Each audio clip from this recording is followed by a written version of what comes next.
એક એક લોક હૈયાની અંદર સાહેબ એમના સ્મરણો આજે જીવંત છે. આવા મહાન વ્યક્તિત્વનું આ મૃત્યુ છે ને એ મંગળ છે. આ ધરા ઉપર આવી જવું મહત્વનું નથી સાહેબ. આ ધરા ઉપર આવીને ઈશ્વરે મોકલેલું એક કર્મ અને એ કર્મને પૂર્ણ કરી અને જવું એ સાચા માનવીનો સર્ટિફિકેટ છે.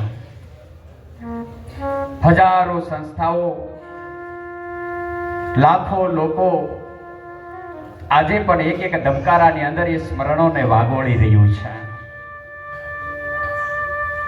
ભલે ગૌલોકવાસ થયો છે, દેહ નાશવત છે, મૃત્યુ સનાતન સત્ય છે, સ્વીકારવું જ નહીં. પણ સાહેબ અમુક મૃત્યુ એવા હોય છે કે મૃત્યુ સાહેબ કાયમને માટે સ્મરણ બની જતું હોય છે. કીધું છે ને કે નામ રહંતા ઠકરા, ઓલા નાણા નહીં રહન, પણ કીર્તિ ઊંડા કોટડા એ તો પાડ્યા નહીં પડે. કદાચ સામાન્ય માનવીનું મૃત્યુ થાય તો 4-6 મહિના, વર્ષ, 2 વર્ષે વિસરાઈ જાય. પણ આ તો એવો હિરલો છે. ખુદ ઈશ્વરે સાહેબનું નિર્માણ આ ધરા ઉપર હજારો જીવોના કલ્યાણ માટે કર્યું છે. વિચાર તો કરો, બીમારી આવી ગયા પછી પણ જ્યારે મળે ત્યારે એટલી એનર્જી અમને આપે,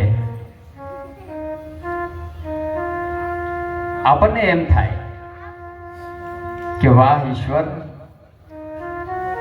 કર્મને આધીન શરીર તો છે પણ ક્યાંક તો તારો અંશ એમાં છે. હો, એવા હજારો જીવોનું જેને જીવન પર્યંત કલ્યાણ કર્યું છે, એવો કલ્યાણકારી પરમ જીવ.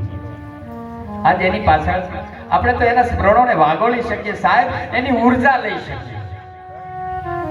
આજ ભલે દેહ નથી પણ લાખો લોકો ઈશ્વરને આજ પ્રાર્થના કરી રહ્યા છે કે હે ઈશ્વર, હંમેશા અમારી ઉપર લાલજીભાઈના આશીર્વાદ કાયમ રહેતા રાખજે બાપ, જેથી કરીને એને સિતરેલું એ કાર્ય આ ધરા ઉપરનું અમે કાયમને માટે એનું વહન કરતા રહીએ. બસ એ જ એમની હયાતીનો પુરાવો છે. ત્યારે આજ સાહેબના સદગુણોને વાગળવા છે. કારણ કે શબ્દો કરતા એ કર્મમાં વિશ્વાસ રાખનાર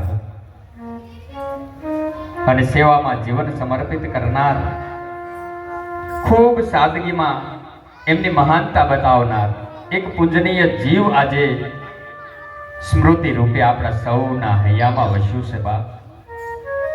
ત્યારે નિઃશબ્દ દાન, નિષ્કામ સેવા અને કરુણાથી ભરેલું માન આજે એમની સાચી ઓળખ હતી બાપ. શાંતિ, સંસ્કાર અને સેવા ભાવથી સજ્જ આ જીવન આજે પરમ પંથે સિધાયું છે. ત્યારે એમના પરમ મૃત્યુને શોકમાં નહીં બાપ, સેવામાં યાદ કરવું છે. શોક તો કોઈ રાગો માણસ વયો જાય તો એનો હોય આ ધરા ઉપર, પણ સાહેબ આ ધરાનો અણમોલ રતન ઈશ્વર બોલાવે ત્યારે એના અવસરને ઉજવવાનો હોય બાપ. કહેવાય છે કે જન્મ અને મૃત્યુ જેના ઉજવાઈ જાય ને એનું જીવન ધન્ય થઈ જાય છે. આજે મારો સાવલિયા પરિવાર જ આ મૃત્યુ નથી ઉજવી રહ્યો સાહેબ. ગુજરાતના જન જન હૈયાની અંદર આ પરમ મૃત્યુને ઉજવાઈ રહ્યું છે. લાખો કરોડો લોકોના હૈયામાંથી એક જ શ્રદ્ધાંજલિ નીકળી રહી છે કે આ ઈશ્વરે આપેલું અનમોલ રતન આજ ભલે ઈશ્વરે લઈ લીધું છે, પણ એના સંકલ્પો જે અમારા હૈયાની અંદર ઉતાર્યા છે એ સંકલ્પોનું વહન અમે કાયમ કરતા રહીશું. એમની પ્રેરણા થકી અમે કાયમ એમના વિચારોને વહેંચતા રહીશું. ત્યારે આજે પરિવારના આંગણે આપણને એમના સ્મરણો વાગળવાનો અવસર મળ્યો છે.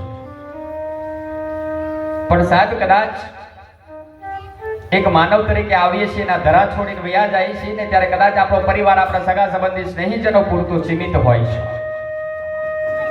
પણ આ મૃત્યુ તો ગુજરાત, ભારત વર્ષ નહીં સાહેબ, દેશ વિદેશમાં જ્યાં જ્યાં અમારો ગૌ પ્રેમી પરિવાર વસે છે ત્યાં શ્રદ્ધાંજલિ અપાઈ રહી છે. ગુજરાતના હજારો ગૌ ભક્તો, ખેતી સાથે જોડાયેલા ખેડૂતો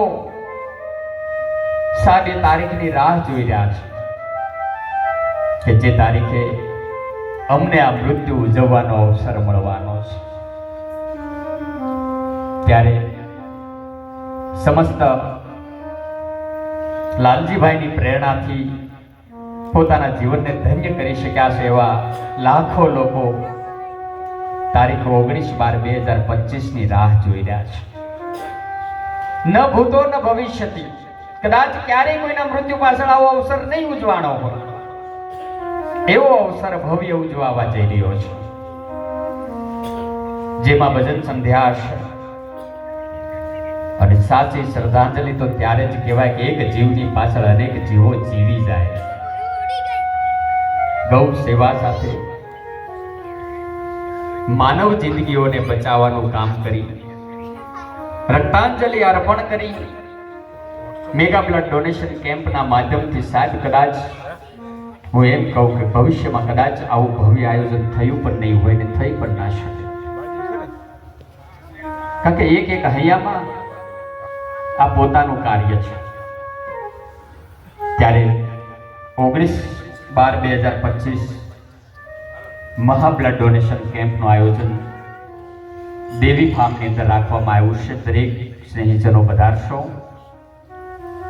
ગુજરાતમાંથી ખૂબ બધા પ્રતિષ્ઠિત વ્યક્તિઓ પણ પધારવાના છે, બધા જ સાથે મળી. કારણ કે લાલજીભાઈનો જીવ એવો હતો બાપ કે હંમેશા પરોપકાર. કોઈના પગમાં કાંટો વાગે તો પેલું દુઃખ લાલજીભાઈને થાય. પર દુઃખે ઉપકાર કરે તોય મન અભિમાન ન વાણે.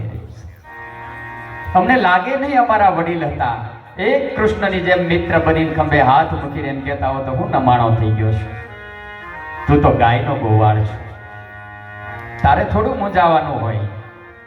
અન સાહેબ આ શરીરમાં ઉર્જા આવી જાય અને કામ કરવાની હામ વધી જાય, આ પડકાર હતો.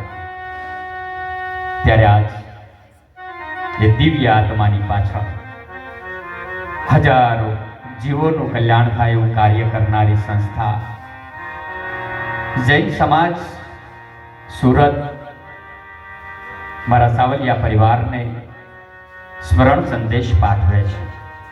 જીવન કલ્યાણ ટ્રસ્ટ સુરત. શબ્દો છે વંદનીય શ્રીમાન કડવાભાઈ સાવલિયા પરિવાર. આપ પરિવારને અમારા જય શ્રી કૃષ્ણ, જય શ્રી ગૌ માતા.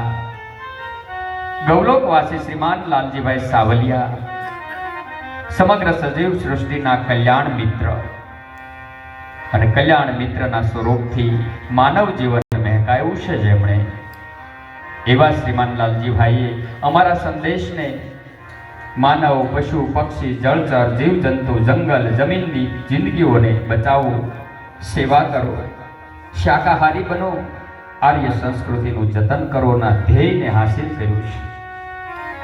લાખો માનવીઓને શાકાહારી ગૌભક્ત બનાવ્યા છે. જીવદયાના હૃદયોને એક મણકામાં બાંધ્યા છે. અનંતા ગૌ માતાઓને જીવન બખ્શ્યા છે. અનંતા લોકોને સૃષ્ટિના સાચા ભક્ત બનાવ્યા છે. રાષ્ટ્રની સંસ્કૃતિને ઉજાગર કરી છે. જીવદયા ગૌ સેવાના ગિરિરાજને એકલ પન્ને ઉપાડીને વર્તમાનના શ્રી કૃષ્ણ બન્યા છે. સમગ્ર જૈન સમુદાયોના વંદન છે. એમના પવિત્ર આત્માને આચાર્ય શ્રી પદ્મદર્શન મહારાજ સાહેબના દિવ્ય આશીષ હંમેશા એમની ઉપર રહેશે. આપ પરિવારને વંદન સહ આશિતજી ગાંધી જૈન પરિવાર સુંદર મજાનો સ્મરણ સંદેશ પાઠવે છે. આવી તો એક એક હૈયાની અંદર એના સ્મરણોની વણઝાર છે.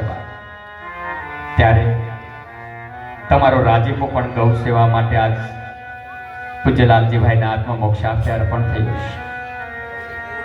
ગૌલોકવાસી લાલજીભાઈ કડવાભાઈ સાવલિયાના શ્રવણ જેવા દીકરા અમારે અભિષેક તથા અમારે તીર્થ સાવલિયા તરફથી પૂજ્ય પિતાજીના આત્મમોક્ષાર્થે ગૌલી ગાયની સેવાર્થે રૂપિયા 11,111 અર્પણ કરવામાં આવે. તાળીઓથી વધાવો બાપ.